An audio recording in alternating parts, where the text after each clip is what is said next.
Hello and welcome to Thinking Deeply About Primary Education, the YouTube channel for time-poor but enthusiasm-rich teachers. In this video, we're going to consider one potential strategy for reading research articles, exploring the three key parts of any peer-reviewed paper and how we can make the most of the limited time we have to engage with academic material. But first, click like and subscribe to show your support for the channel so we can continue to make high-quality content for you and your colleagues. It can seem at times as if research articles are designed to be intentionally opaque, with access denied to the uninitiated, and sometimes this is true. It's quite common for suspect findings to be dressed up in overly complicated writing styles, to divert attention from the dubious nature of what's being presented. Usually, however, it's just a case of becoming familiar with the parts that are important to practicing teachers so that we can avoid the areas of interest to academics, which are essential to the genre, but less useful in the real world. Focus your attention on these three key features and you'll be on your way to meaningful engagement with the world of education research. So without further ado, let's spend some time thinking deeply about a strategy for reading research articles. The first place to turn your attention is the abstract. Usually found at the start of the article, this is a concise précis of what the researchers hope to find out by conducting the research, and it may even go into some detail about what to expect in the rest of the paper. By exploring the abstract, you can get a sense of what to expect when reading, and you can draw on the context to support your efforts to make sense of what follows. The greater your domain-specific knowledge, the easier engagement will be. But drawing on the abstract and the hypothesis laid out in simple terms should make things a little easier where knowledge of the domain is lacking. In the methodology section, you will typically find an exploration of matters of ontology, epistemology, and the complex functions used to determine the validity of the research. Most teachers I speak to find this overwhelming, and it can be a significant barrier to engagement with research articles. You'll be relieved to know that it is entirely acceptable to skim over these or ignore them entirely and move straight to the methods used in the research. As obvious as it might seem, somewhere in the methodology will be an explanation of the methods used to test a hypothesis outlined at the start of the paper.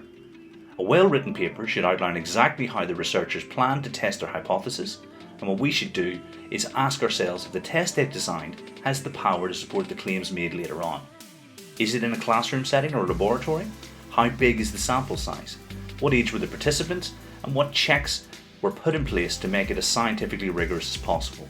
These are the key ideas to consider when putting research through the smell test, and it's important that we do if it has the potential to impact on our daily practice.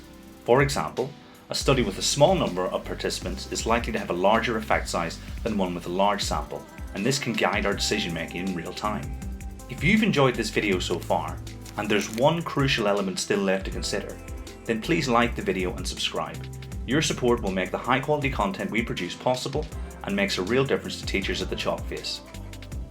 Perhaps the most important part of any research article are the conclusions drawn in what might sometimes be called the discussion section. Here the researchers will make inferences based on their study, propose actions for those reading, and even make some proposals for future research to be carried out. Here we need to take what we've read in the abstract and the method to perform a true stress test of the claims being made. When you've read the claims, ask yourself if the method chosen really allows the researchers to draw the conclusions they have, or are they reaching beyond the limits of sensibility. It is much more difficult, for instance, to make generalizations across the population using a study of 15 people than it is with a study of 15,000. In the beginning, this will be more difficult, but all teachers will be able to spot exaggerated claims simply from the language used, so trust your instincts and be critical at all times when engaging with research. If we can focus our attention on these three core elements and combine what we learn to make reasonable inferences, then we will be able to access and use the vast majority of research articles.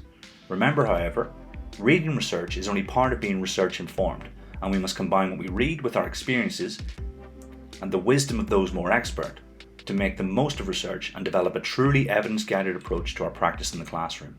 If you've enjoyed this video, why not share it with colleagues and support them in becoming more expert in engaging with research articles. Until next time, thanks for watching.